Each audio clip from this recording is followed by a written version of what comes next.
ઓમ નમો અર્યંતાણમ નમો સિદ્ધાણમ નમો આર્યાણમ નમો વજ્જાયણમ નમો લોય સબ્બ સાહૂણમ સ્વપંચન મુક્કારો સબ્બ ભાવપણાસણમ મંગલાણમ ચ સભ્યેસિમ પરમમ હવૈ મંગળમ.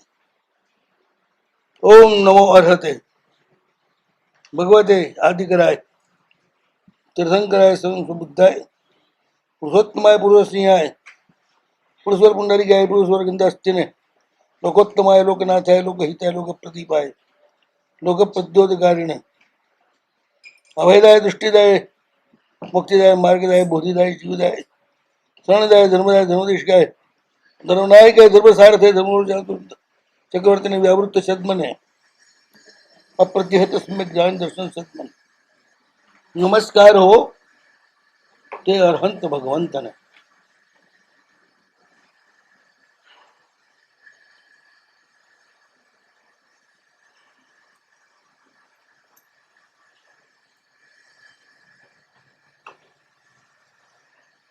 નમસ્કાર ત્રણેય યોગનો. ઓમ એટલે ત્રણેય યોગ છે, મન વચન અને કાયાનો ત્રણેય યોગ છે. નમસ્કાર. પૂર્ણ ઉપયોગ પ્રભુ પ્રત્યે એ રીતે નમસ્કાર.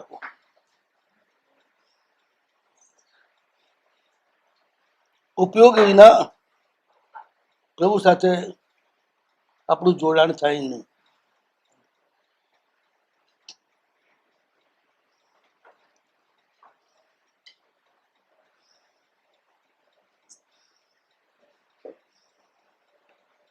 નમસ્કાર રૂપ થઈ જઈએ આપણે.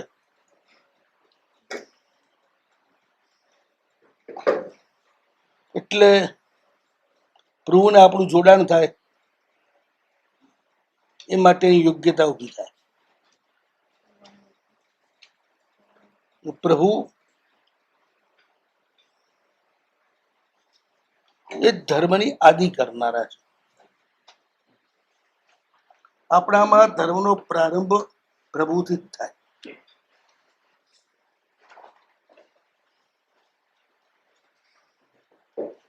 ઓમ નમો અરિહંતાણમ. પેલું તો જ શીખવું પડે ને.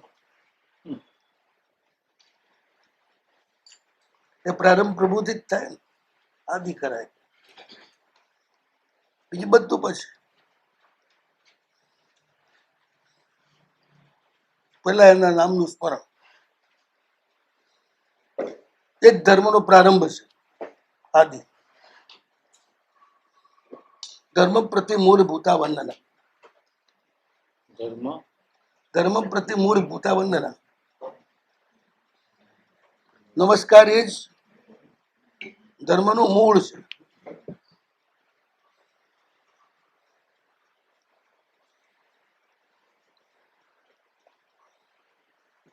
એમની એવી એક યોગ્યતા છે કે આપણને એમને નમસ્કાર કરવાનું મન થાય. અને એમનામાં એક ખૂબ સામર્થ્ય છે, એમને કરેલો નમસ્કાર જ સફળ થાય. બીજા બધાને કરેલો નમસ્કાર સફળ ના થાય, નિષ્ફળ જાય. એટલે પ્રારંભ ત્યાંથી જ કરવો પડે આપણે. એટલે આદિ કરાય. કાલે આપણી આદિ કરાય બીજું લીધું હતું. કાલે બીજું કે ધર્મ ની આદિ કરે છે પ્રભુ, પોતપોતાના તીર્થની આદિ કરે છે. એટલે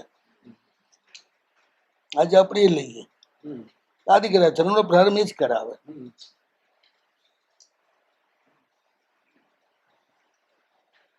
એમના પ્રતિ જે નમ્રતા છે એ ધર્મનો પ્રારંભ કરાવે છે, કે આદિ કરાવે છે ધર્મની. તીર્થંકર કરાય. તારનારી જેવું તીર્થ એનું નિર્માણ એ કરે છે, એટલે તીર્થંકર છે. તીર્થ એટલે સમગ્ર શ્રમણ સંઘ, અથવા તો જેના દ્વારા શ્રમણ સંઘ તીર્થ બને છે એ ઉદાત સાંગી પ્રવચન. એટલે પ્રભુનો શબ્દ.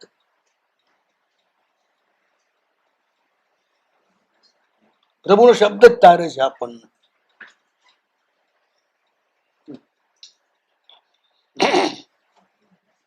એ જ આલંબન છે. મૂર્તિનું નિર્માણ પણ એ શબ્દ દ્વારા જ થાય છે. મંત્રાક્ષરો છે પ્રભુના જે છે એના દ્વારા જ મૂર્તિમાં પ્રાણનું આહ્વાન થાય છે ને. શબ્દ વિના તો મૂર્તિમાં પણ પ્રાણ આવતો જ નથી. બધે જ શબ્દની જરૂર પડે છે.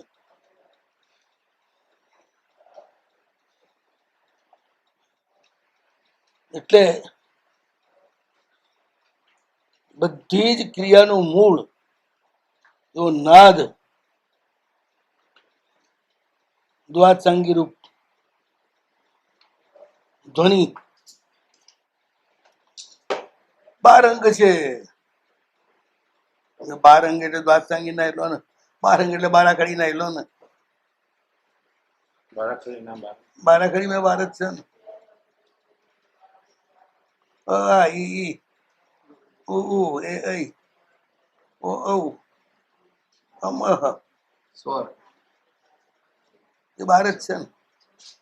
12 સાથે જ બધા વ્યંજન જોડાય તો બોલી શકાય છે ને. નહીં તો બોલી શકાય? બોલો જોવું સ્વર સિવાય કોઈ પણ વ્યંજન બોલી આપો સ્વર ના હોય તો. બે સંયુક્ત અક્ષરમાં વચ્ચે બોલી શકીએ તો સ્વર ના હોય તો 2 સંયુક્ત અક્ષર નહીં, 4 સંયુક્ત અક્ષર ભેગા કરો ને પણ સ્વર કાઢી લો અને બોલી આપો. જાઓ.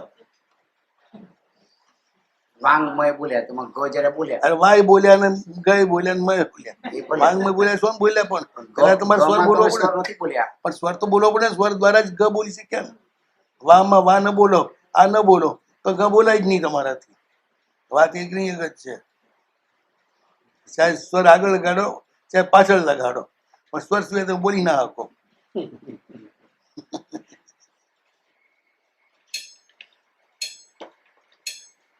દસેવ એટલે નામ નિક્ષેપો સૌથી મહત્વનું થયું એવું ગણાય. 4 નિક્ષેપો. અત્યારે આપણે નાદની વાત કરી રહ્યા છીએ, નામ નિક્ષેપાની નથી કરતા.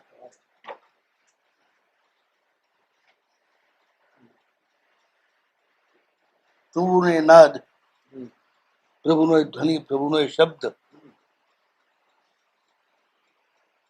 એ તીર્થ છે.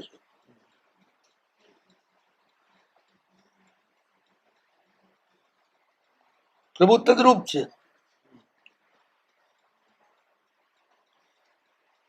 એટલે તો 12 અંગ જ એમના છે પૂજાય છે. એ દ્વાદશાંગ જ છે.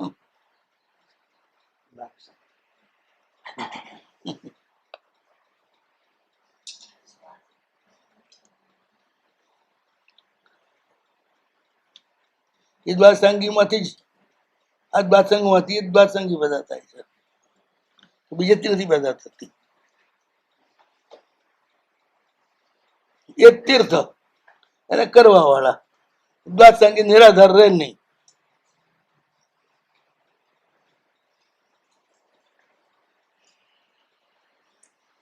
એ જેના આધારે રહે એ પણ તીર્થ. સ્વયં સંબુદ્ધ થાય.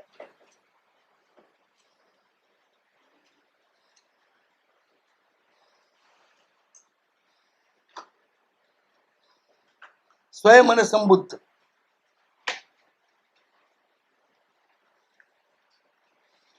કોઈ પણ નિમિત્ત વિના, કોઈ પણ વ્યક્તિ એની પ્રેરણા વિના સ્વયં જાગી જનારા છે પરમાત્મા. સંબુદ્ધ. બુદ્ધ પુરુષ એટલે જાગ્રત પુરુષ.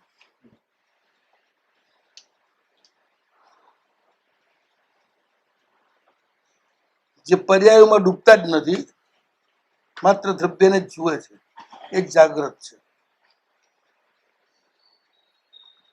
દ્રવ્ય એ યથાર્થ છે, પર્યાય એ સ્વપ્ન છે. તે પ્રત્યેક ક્ષણ પલટાય છે.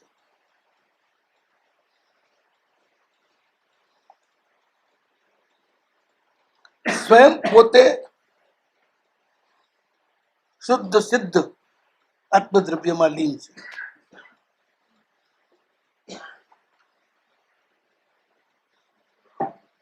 પર્યાયોથી રંજિત દ્રષ્ટિ શુદ્ધ દ્રવ્યને જોઈ શકતી નથી.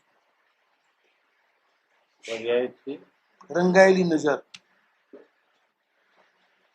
શુદ્ધ દ્રવ્યને જોઈ શકતી નથી.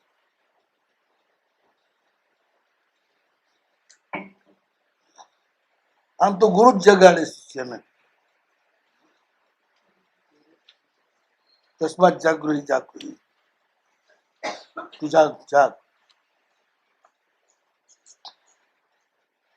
ભગવાને ગૌતમને વારંવાર કહે છે, જાગ જો ઊંઘી ના જતો. ઊંઘી જયારે સપનાની દુનિયામાં ખોવાઈ જાય ને માણસ, અયથાર્થમાં.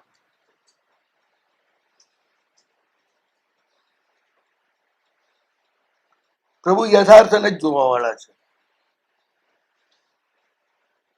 પૂતગલને પૂતગલ રૂપે જીવે છે, જીવને જીવ રૂપે જુએ છે, અને જીવના શુદ્ધ સ્વરૂપને જ જુએ છે. અશુદ્ધ સ્વરૂપને પ્રભુ જોતા નથી, એટલે પોતે અશુદ્ધ થતા નથી. જે અશુદ્ધ સ્વરૂપને જુએ જે અશુદ્ધ થાય. અહીં તો અશુદ્ધ નો અર્થ એ છે કિચડથી ખરડાયેલો એ અશુદ્ધ, અને દૂધથી ખરડાયેલો એ અશુદ્ધ.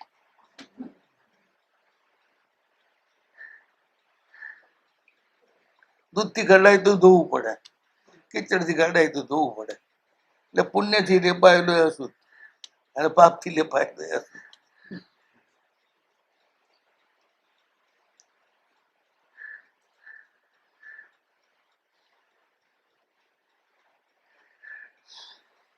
ગમે તેવું કોઈનું પુણ્ય જુએ ને, કે પુણ્યના પર્યાય જોઈએ તો પ્રભુને એની કોઈ અસર નથી. એને ખબર છે આ ક્ષણે જે છે એ બીજી ક્ષણે નથી. સુખની ક્ષણ પણ એવી છે અને દુઃખની ક્ષણ પણ એવી છે.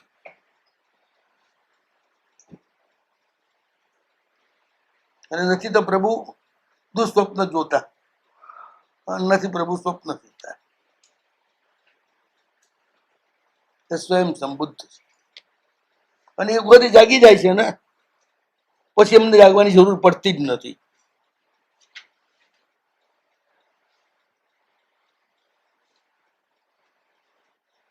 આપણે બધા બુદ્ધ બોધિત છીએ. જાગેલો જગાડે, જાગેલો આપણે જગાડે. એ જાગેલાથી જગાડે, જાગેલા એ જાગૃત છે, એનાથી જાગેલા. એટલે બુદ્ધ બોધિત કહેવાય. પ્રભુ બુદ્ધ બોધિત નથી, સ્વયં સંબુદ્ધ છે. અને શુદ્ધ એમની નજર છે.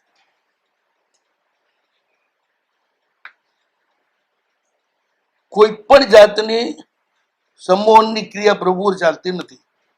આપણે બધા છીએ ને, મોટા ભાગે આત્મસંમોહનથી જીવીએ છીએ. એટલે આપણે ઊભી કરેલી આપણી માન્યતા, એ માન્યતામાં જ પ્રમાણે જ દુનિયાને જોવાની ને જીવવાનું. આ સારું કહેવાય, આ ખોટું કહેવાય, આમ કહેવાય, તેમ કહેવાય, એ બધું આપણે ઊભું કરેલું સંમોહન છે. જેને ઓટો સજેશન કહીએ આપણે. તમે તમારી જાતને સજેસ્ટેડ કરી છે. નાનું બાળક હોય ને જન્મે ને, એનો કોઈ માં નથી હોતું, કોઈ બાપ નથી હોતું, કોઈ કશું નથી હોતું, કોઈને ઓળખતું નથી હોતું, કશું નહીં. જેમ બિચારું મોટું થાય એમ ચારે બાજુથી આક્રમણ થાય. આ તારી માં કહેવાય ને, તારા બાપ કહેવાય, તારું ફલાણું કહેવાય, ઠીકનો કહેવાય. હવે એ ક્યાં ઓળખતો હતો એને? બધા કહ્યું આ તારું આમ કહેવાય, તારું એમ કહેવાય. આમ આમ બિચારું ચારે બાજુથી આક્રમણ આવે કે પોતાની મૂળભૂત ઓળખ ખોઈ બેસે. હું કોઈનો નથી, કોઈ મારું નથી, એ ઓળખ ખોઈ બેસે. આ બધા ઘણા બધા મારા છે, એ ખોટી ઓળખ ઊભી કરી બેસે. સારું અને નરસું, સુખ અને દુઃખ, એની બધાની વ્યાખ્યા સૌની પોતપોતાની છે, પોતપોતે નક્કી કરેલી, અથવા પોતાના એ નક્કી કરેલી. જે પરાણે તમારા થઈ બેઠા છે એમણે નક્કી કરેલી. બધા પરાણ જ થઈ બેઠેલા હોય છે. હો ઋણાનુબંધી ના મળે દાદા? હા, ઋણાનુબંધી ના મળે? કશું જ ના કરે તો ઋણાનું બંધ બધું બેહી રહે એક બાજુ. એ તો શક્ય જ નથી ને સંસારમાં બેઠો. હોય છે ને બિચારા ઘણા ભોળા માણસો હોય છે ને કે આગલા ભાવમાં થોડીક યોગ ક્રિયામાં ભ્રષ્ટ થઈ જાય ને તો અહીંયા આવી જાય, પણ એમની સ્થિતિ જેવી હોય અહીંયા કોઈને પોતાનું માની શકે જ નહીં, અને એ રીતે જિંદગી પૂરી કરીને જે યોગ ભ્રષ્ટતાના કારણે નીચે પડવું પડ્યું એ પૂરું કરીને પાછું આગળ સાધના માર્ગે ચાલ્યા જાય. આપણે સમજીએ ગાંડો આવ્યો ને ગાંડો ગયો, પણ એ ગાંડો હતો નથી. જન્મ લેવો પડે એમ હતો, ભૂલ થઈ એટલે, પણ લીધા પછી અહીંયા કોઈ ના થવું નથી એ નક્કી હતું એટલે ગાંડો થઈ ગયો. મારવાડીમાં કાલો કહેવાય.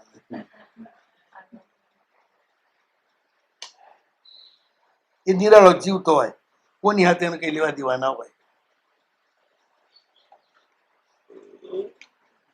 મા બાપ નું ધ્યાન ન રાખે કશું નહીં.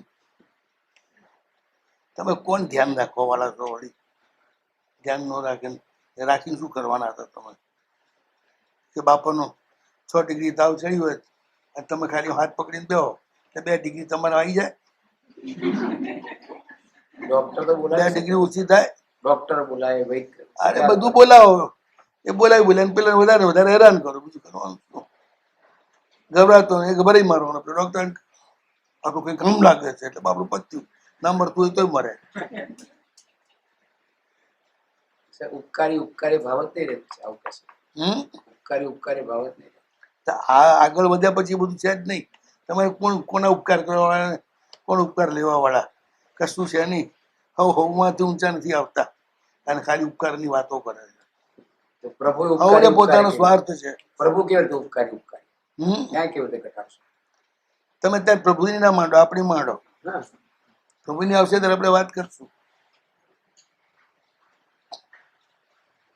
દેહના સંબંધથી જે આ બધું ચાલે છે ને એ ઉપકારી નથી ને ઉપકારી નથી.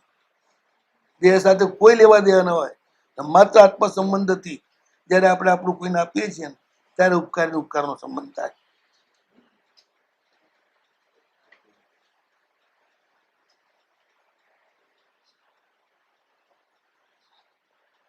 અને એવી જેના પ્રકૃતિ હોય ને એ જેના મા બાપને ઠેડુથી સાચવી શકે. બાકી તો એનો સ્વાર્થ હોય ત્યાં સુધી સાચવે, પછી મૂકે પડતા. ના દુનિયામાં એમ જ ચાલી રહ્યું છે. આત્મિક સંબંધ હોય ને એના જ ઉપકારી અને ઉપકારી સંબંધ સાચા હોય છે. દૈહિક સંબંધો છે ને એ ટકતા નથી લાંબુ.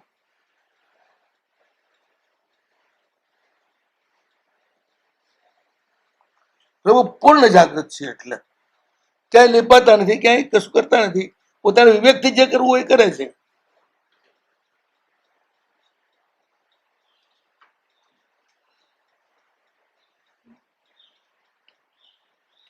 કોઈના ટકોરાની જરૂર નથી.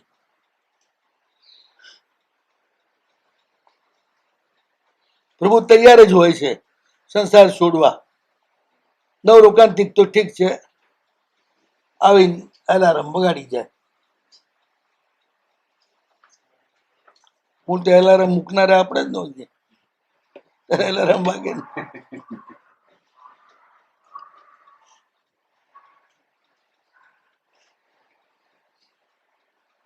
એ બીજા બધાને ખબર પડે હવે ભગવાન જવાનો ટાઈમ થઈ ગયો છે. એ ભગવાન કહેવું ના પડે, અરખામણા થવું ના પડે.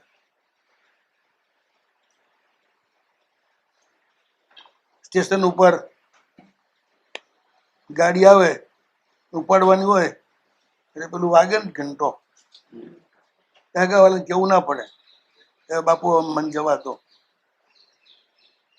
મારી ગાડીનો ટાઈમ થઈ ગયો છે.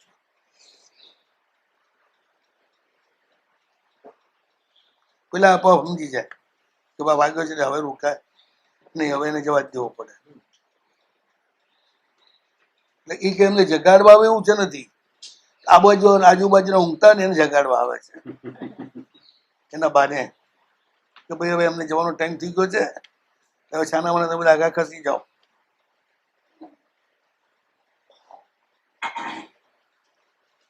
એમનો લોકાંતિક દેવ આવે ત્યારે એમના સગાવાલા વગેરે હાજર હોય ભગવાન તો ભગવાન એકલા જ બેઠા હોય? ક્યાંય હોય તો બતાવો મને. આખી દુનિયા હોય પ્રભુની પાસે હાજર જ. ભગવાને કોઈ એકલા મૂકે જ નહીં.